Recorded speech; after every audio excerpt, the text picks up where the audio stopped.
अगर स्कूली बस के कागजात नहीं है दुरुस्त तो नपेंगे विद्यालय संचालक। भागलपुर के कई विद्यालयों में बस की सुविधा है, लेकिन कई विद्यालय संचालक के पास उस बस की पूरी कागजात नहीं है और यातायात के नियमों का अगर पालन नहीं कर रहे हैं तो उस विद्यालय संचालक पर कागज और गिरी सकती है। तो इसको लेकर आज डीटीओ जनार्दन कुमार और एमबीआई निशांत कुमार के नेतृत्व में सभी स्कूलों के संचालक के साथ एक अहम बैठक बुलाई गई और जिसमें साफ तौर पर कहा गया कि यातायात के 19 नियमों का पालन करना निहायत जरूरी है। अगर बस में सीट से अन्य बच्चे को बैठाया गया या फिर कागज और कागजात में कमी रहती है या बस के चलते सैकड़ों पर यातायात सुविधा में बाधा आती है तो और बच्चों के लिए और फास्ट बॉक्स में पानी की सुविधा आदि और अगर बस में नहीं है तो इस पर विद्यालय संचालक पर केस दायर हो सकता है। इसको लेकर किसी तरह और सुगमता और किसी विद्यालय के बस भागलपुर शहर के सैकड़ों पर चलने उन और यहाँ कई बिंदुओं पर वार्ता हुई। वहीं डीटीओ जनार्दन कुमार और एमबीआई और निशांत कुमार ने मौजूद स्कूल संचालक से कहा कि जो भी यातायात के 19 नियम उन्हें जल्द से जल्द पूरा करें और अन्यथा और विद्यालय संचालक पर कार्रवाई होगी। इसमें बाल परिवहन का जो हमारा जो दिशा निर्देश दिया गया है उसका 19 बिंदु है लगभग मुख्य रूप से, उसका अनुपालन करना सुनिश्चित करें ये लोग। और दूसरी है कि अगर ये लोग उस बिंदु में अनुपालन नहीं सुनिश्चित करते हैं तो हम लोग उच्च अधिकारी को विद्यालय प्रबंधन के खिलाफ लिख करके देंगे कि भाई इनके द्वारा इन बिंदुओं का अनुपालन सुनिश्चित नहीं किया जा रहा है, तो फिर उन पर उच्च अधिकारी के द्वारा या जो भी होगा वहाँ से कार्रवाई होगी, उस पर कार्रवाई किया जाएगा। सर स्कूल प्रबंधन द्वारा क्या कुछ मांग की गई सर मीटिंग में? 2-3 बिंदु इन लोगों का है कि जो हम लोग का जो स्कूल बंद जिसमें होता है, जिसमें बच्चे बैठते हैं विद्यालय निकलते हैं, उसमें थोड़ा सा ट्रैफिक की समस्या होती है, तो उसमें ट्रैफिक का स्थानीय स्तर पर स्थानीय थाना वगैरह हो, इस ट्रैफिक की व्यवस्था को थोड़ा दुरुस्त किया जाए।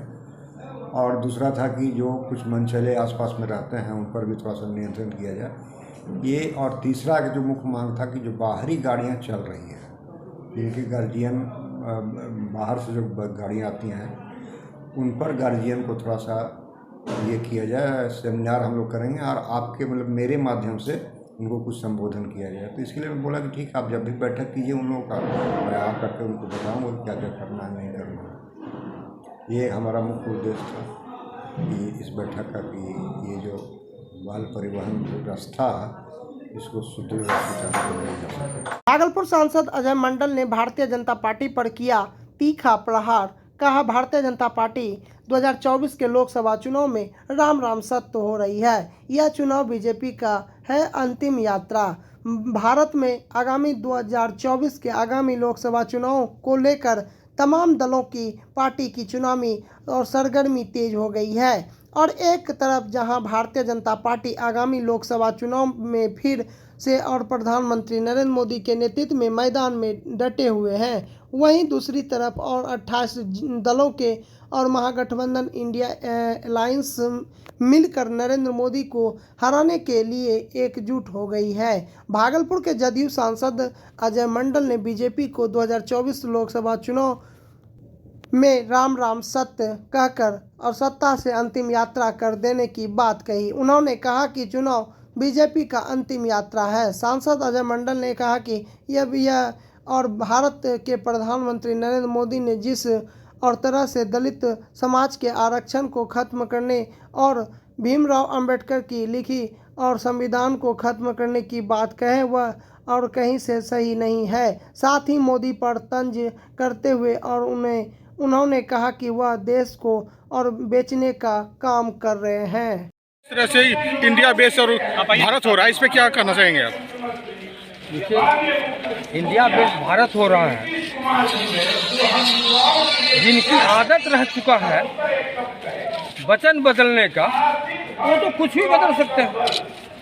इनसे ज़्यादा मैं क्या कर सकता हूँ? तो इसमें क्या देखा जाए सर, जिस तरह के अभी अरे जो अभी तक 15-15 करोड़ रुपया 15-15 लाख रुपया किसी के खाते में नहीं है तो वचन बदलना ही हो ना। अब तो कुछ भी बदल रहे हैं। सर, एक जो तमिलनाडु का जो सीएम है उनका बेटा जो उदयनिधि है, जिस तरह से सनातन धर्म पे जो टिप्पणी दी है उस पर क्या कहना है? देखिए, ये तो धर्म के प्रति देश भारतवर्ष जो है और भारत देश जो है ये धर्मनिरपेक्ष देश है। यहाँ सबों को सब धर्म मानने का सर, आपका जो रिलायंस जो गठबंधन की सरकार चल रही है, जो आरजेडी का प्रदेश अध्यक्ष गजानन सिंह जी, उनका जो टिप्पणी आया था टीकाधारी को लेकर, उस पर क्या कहना है? ठीक है, जब टीकाधारी उनकी टिप्पणी का अभी तक तो देखे नहीं हम टिप्पणी में क्या आया, हम सुने नहीं।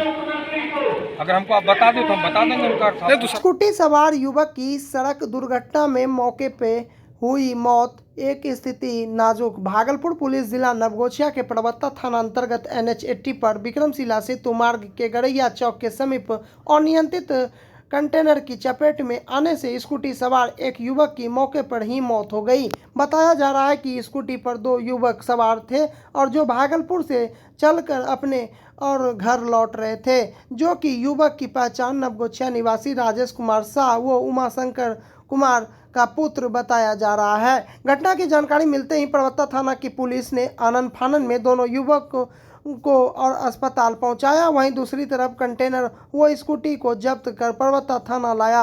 हालांकि कंटेनर चालक भागने में सफल रहा। अस्पताल पहुंचने के क्रम में ही आयुष की सांस चलनी बंद हो रही थी और जिसके बाद अस्पताल के डॉक्टरों ने उन्हें और उसे मृत घोषित कर दिया। और तो विशाल को नवगोछिया अनुमंडलीय अस्पताल से मायागंज बेहतर इलाज के लिए रेफर कर दिया गया। हालांकि विशाल की और स्थिति भी नाजुक बताई जा रही है और घटना की जानकारी मिलते ही परिजनों में कोहराम मच गया है। वहीं आयुष के पिताजी का पहले ही स्वर्गवास हो चुका है, तो वहीं मां का रो कर बुरा हाल है। साथ ही उसकी एक बहन है जो बार बार बेहोश होता और देखा जा रहा है। कैसे क्या घटना हुई थी?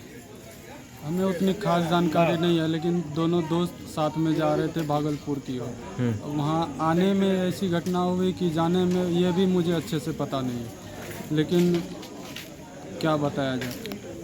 किसमें एक्सीडेंट हुआ है? शायद हाईवा ने मारा है टक्कर आप लोगों को कब जानकारी मिला था? लगभग 6 बजे के आसपास। क्या नाम है उनका? आयुष कुमार। उनके पिताजी का? स्वर्गीय राजेश प्रसाद साहब। क्या करते थे? पढ़ाई, स्टूडेंट, पार्ट 3 का एग्ज़ाम देने वाले थे इस बार।